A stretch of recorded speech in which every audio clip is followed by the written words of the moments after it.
Hello, hello. I'm Alton Erdemir, sales consultant and founder of the Allsome Group. Today, I'm going to give you a great course at Allsome University where we discuss how you can adapt to make sure that you're making those inside sales. Let's face it, we have all changed because of COVID and Corona and all that stuff, right? Our sales teams are different, and most of us are used to making that face-to-face presentation or meeting people at an event or a conference where 93% of that sales is based off of nonverbal inputs, like 55% being your body language and 38% being your tone and how you sound. And let's face it, some people dress up real pretty. Some people have different abilities to connect based off of sports or common interests. And now that we've all adjusted to this whole COVID-19 situation, some of those skills are out the window. I mean, think about what I just said. 55% was nonverbal, right? Body language. Well, if you're on the phone, does it matter your body language? No. So what that means is that now 7% of what you say matters and 93% of your tone matters. What you say, your energy, or what I like to call the soul of inside sales. And today we're going to cover that because to be successful in sales, you have to quickly gain trust so that prospect will actually listen to you. And it's much more important than just knowing what you're selling. You have to be passionate about it, and there's a lot of things that you need to work on because, let's face it, to be a good salesperson on the outside, it starts by being a good salesperson on the inside. And what I mean by that is knowing the skills, the knowledge, and the confidence, whether it's looking at motivational memes or posts or interacting with your coworkers. That is your homework you have to do every day. And this is going to get you some really good insight, but I guarantee that everybody that watches this video will have understanding. Great understanding of inside sales or the soul of sales. Doesn't mean you're going to be any better. You only get better if you apply what you learned here today. Okay? And that's a good point. After you watch this video, go back and see if you can point out the times where I actually use what I'm teaching you. This is the first example. So, when we talk about the inside sales, we have to really look at the aspect of what outside sales used to be, right? That whole aspect, that 55%, if you will, that person-to-person contact where someone trusts you based off of looking sharp or walking with a swagger, or maybe they see you talking to people they know that are important.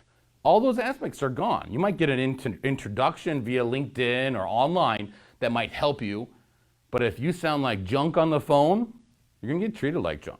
Okay, so today we're going to talk about that now 93% tone, but I spell it a little bit differently. Okay, I spell it T-T-R-V. Okay, these are the four components that make up your tone, and this is the most important aspect.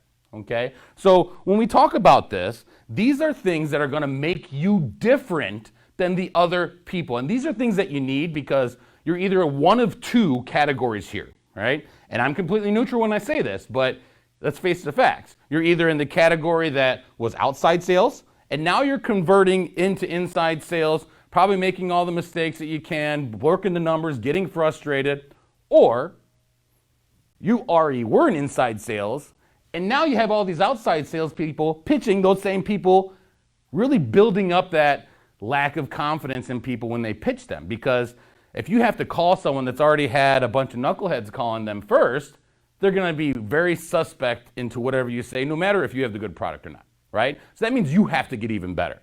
So this lesson is going to help you sound the part if you adapt and use these skills, all right? So the first one, I don't know, but I'm going to go ahead and tell you that the first word is tone. The first word is tone because it's the most important, but it also sets the presence of who that other person is talking to, okay? Think about this. Close your eyes for a second, right? And think about what you would want to say. Think about those calls that you actually answer. within 5 seconds, you're either hanging up or you're saying, do not call, right? Because they don't sound the part. They sound like a telemarketer that is told to make 500 calls. Even if that is your job is to provide for yourself.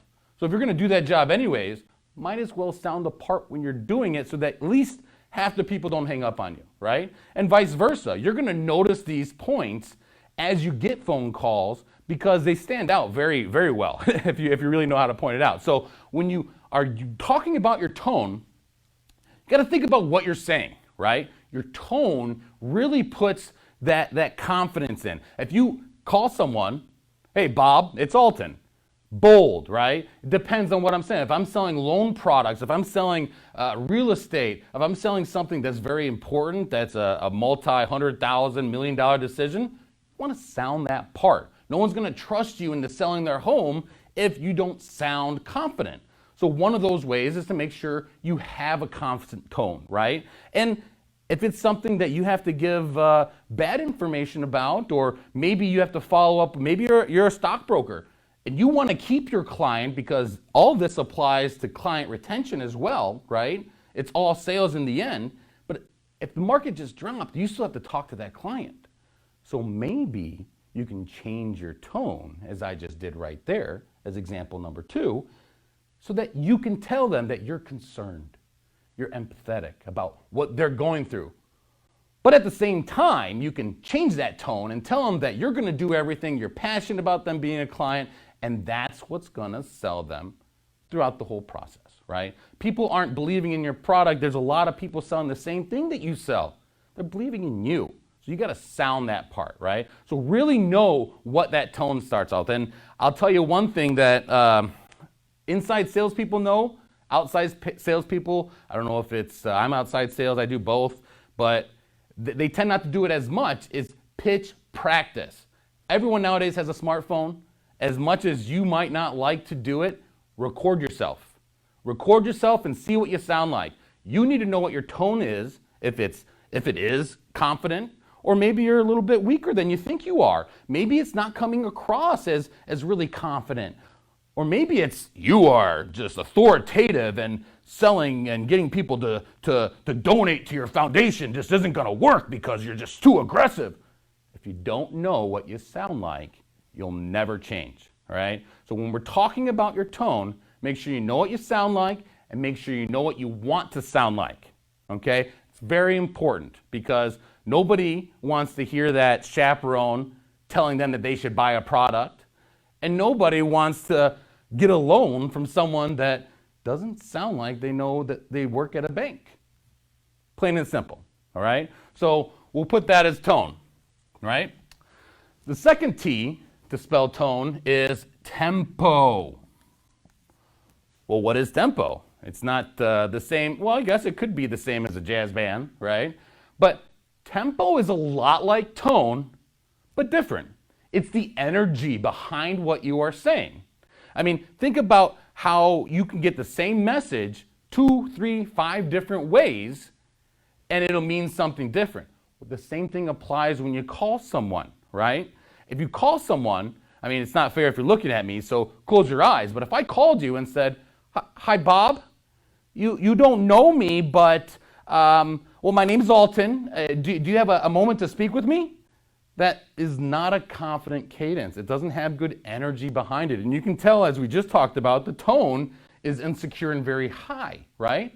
But if I called you and said, hey, Bob, you don't know me. My name is Alton Erdemir.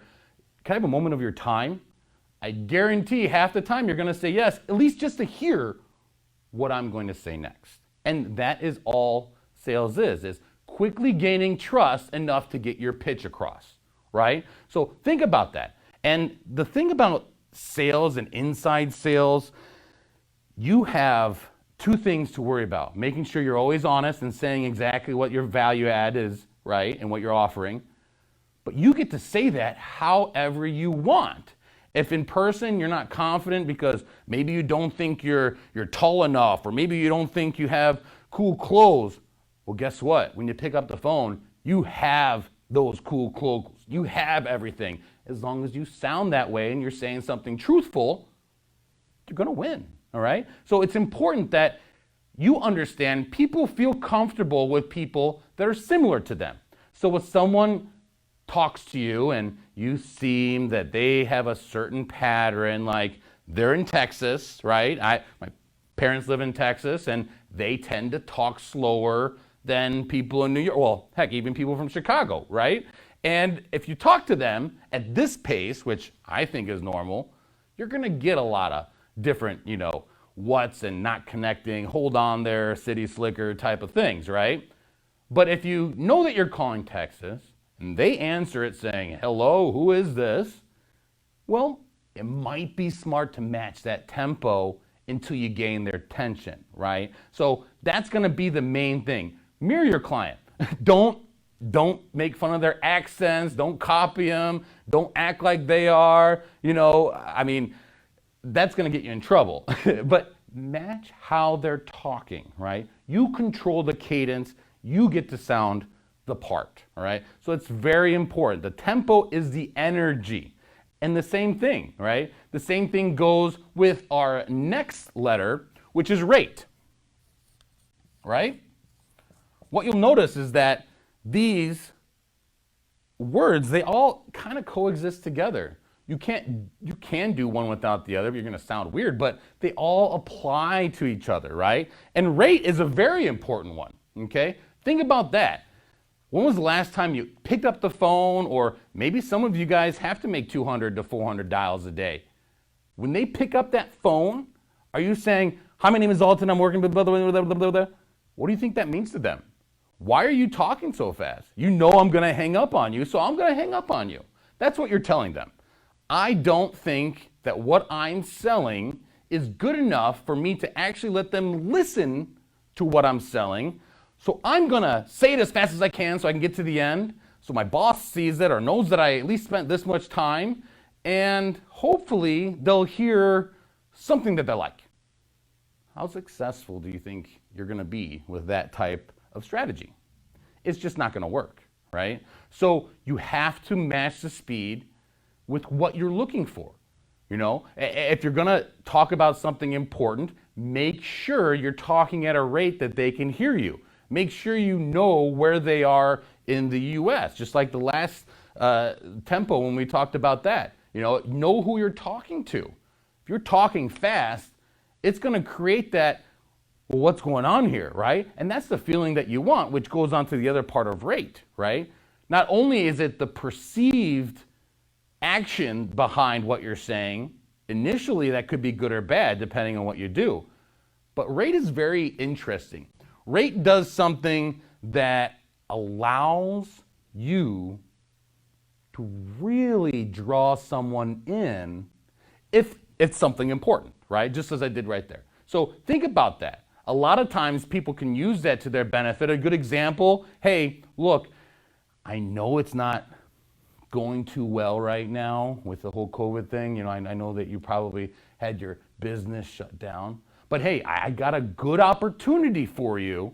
And if we work together on this, I can kind of change all this and make sure I save you some money. That's a good example of changing that rate and the tempo as well to really draw someone in on something that you know that they're interested in, to then open up an opportunity to pitch them, okay? Because in the end, that's all you have right now, right? When it comes to inside sales, online sales, digital marketing, you have a small window to grab their attention so that they think that you are someone that gives them that puzzle piece or fix their problem, right? That go-to person that they need for the current demand or need that they have. And they're not gonna deal with people that are playing games or don't sound the part, because unfortunately right now, there's hundreds of you calling that same person probably, right? So you have to think about, how do you sound different? How are they sounding? And how can I manipulate these three to really, really adjust what they're looking for, okay? Now, this brings us to kind of the foundation of first impression. The last one, volume, okay? So you spell tone, T-T-R-V, tone, tempo, rate, and volume, right? Volume is very important, okay? Very important because this is actually the first impression that you give to the person, right? Think about how you answer the phone when they pick up. Hi, my name is, hey, Tom, is it bold or is it quiet? Is it timid or is it shy or something that is not bold? You want to have that bold opening. It's kind of like a shock effect. Obviously, situations apply, right? You have to be in the right situation to use it. But volume is something very interesting because if you use it the right way, it allows people to know that you have something important, but also you're not going to waste their time, or it's something that's going to bedazzle them, right? And it's tricky as well. It seems very simple. Oh, I can just have my volume at a 9 or a 10, or let's turn it up to 11, right? And all that jazz or whatever. But really, you have to find out where that point is for that prospect, that you're not too low so that they don't think you're timid and shy, and you're not too high and demanding and bossy. No one wants that in their ear all day, right? So you, within that first impression, based off of how they talk back to you or how they answer the phone, you just say, hey, Bob, it's Alton. I know you don't know me, yada, yada, yada, yada, right? Or whatever you use, okay? So think about that when you're talking about it. But volume is similar to rate, where you can manipulate it to really draw someone in, right? If you need to make it dramatic, you have that ability to, because what I'm about to tell you next is mind-blowing. And you get the point, right? So that is how you spell tone, T-T-R-V, okay? This right here is the soul of inside sales. But it doesn't stop there, right? Obviously, this is the shorter version. Allsome University would be glad to train any of you and your teams out there with the larger strategic version. But just to give you an idea, both of these actually split into two groups. These 4 words that spell out tone, right, split into 2 different groups, and they actually do amazing things when you do them the right way, right? When we used to teach sales, inside sales, back in kind of the boiler room, right, where you have, 10 rows of 10 people and you're standing up the whole day because they take away your seats and you're making those 300 dials, we had some rules that really helped you. And if you learned them, no matter if you were good or knew what you were saying, you had that perceived confidence and you created urgency if you did it the right way. And obviously over time, you build that up, right? So the thing you have to think about is, do you want to get better, and what can you do to get better? And there's little things, they sound stupid, but there's little things. And before I show you the pairings, I'm going to go through them real quick, right? With tone. To sound the right tone, you need to record yourself. You need to really understand what you sound like and kind of practice it. No one wants that sketchy voice. So one trick that you can do is do until you sound that tone that you want to sound, and just practice holding that. It'll train your voice to actually sound more consistent, because you need to work on that, right? If you're sketchy on your recording, you need to stabilize that, right? So, that's what I sound like, right? Weird, because I practice, okay? So everything I'm doing is something that you can do at home and make some differences. With your tempo, that's a listening game. You have to mirror your client. You have to understand what they're doing. You also have to understand the energy and emotion through what you're saying. The best way to do that, it's okay. Sometimes I have pitch holders, right, all in front of me. But I never read a pitch word for word, because I'm not a robot. I know it all, and I refer back to them if I get an objection, because I want to give factual information back to them. But I know everything, because that's what I need. Like I said before, the inner salesperson has to be confident through knowing their skills and what they're selling to sound confident. A piece of paper with words, 7%. Just remember that difference, okay? So with the tempo and the rate, you have to really understand what you're doing, right? The rate is going to tell you the energy as well, emphasizes a little bit more, but that's something that, you really have to practice on. These 2 things are more so stuff that you're going to have to go back to that recording and listen to right away, right? With the rate, you're going to really have to understand where you're talking to, where in the country you are, and same with the volume, but none of this is possible if you don't know what you sound like, okay? So let's break into these two things, right? Tone kind of gives you that confidence, that it gives you the messaging behind it, right?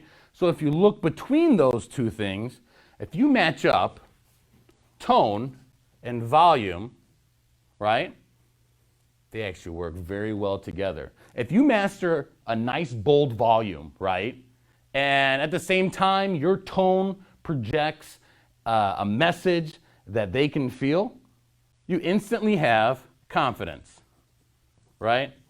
So tone and volume together gives you perceived confidence, especially if you don't have it. This is the biggest quick starter for new employees, right? If you have someone that might not know the product that well, but you get them to master their volume and their tone, they're gonna sound confident on the phone, okay? So that's a little pairing that's perfect for them. Now, these other two, obviously there's only two other left, tempo and rate, it's very important. If you talk to anyone intellectual, anyone that's been a joker or been joked around with or anything like that, they're looking for this. And this is more your personality. This is going to give you instant credibility, right? Credibility, right?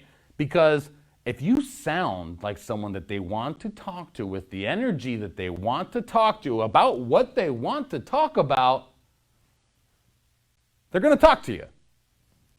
It's not that difficult, right? But sometimes people don't understand the value of that, right? So you really have to understand that manipulating these four categories that make up tone is really going to instantly give you perceived confidence as well as the credibility that you need, because this isn't going to solve your problems. You have to adapt. You still have to be able to close. What this does is give you that soul behind it so that you get that 2 minutes, maybe 5 minutes, so you can pitch them, to actually give them a reason to think about what you're selling before they just say no and hang up. I don't know about you, but I've had multiple times where I've called someone and 6 months later I called them again and they said yes, just because I sound different. Wasn't selling anything different, but from the time I started to 6 months later, they wanted to, right? Same thing. You just have to adapt to do that, all right? Now, since I told you how to sound on the phone, all right, I'm going to give you a little bit bigger of a benefit, okay?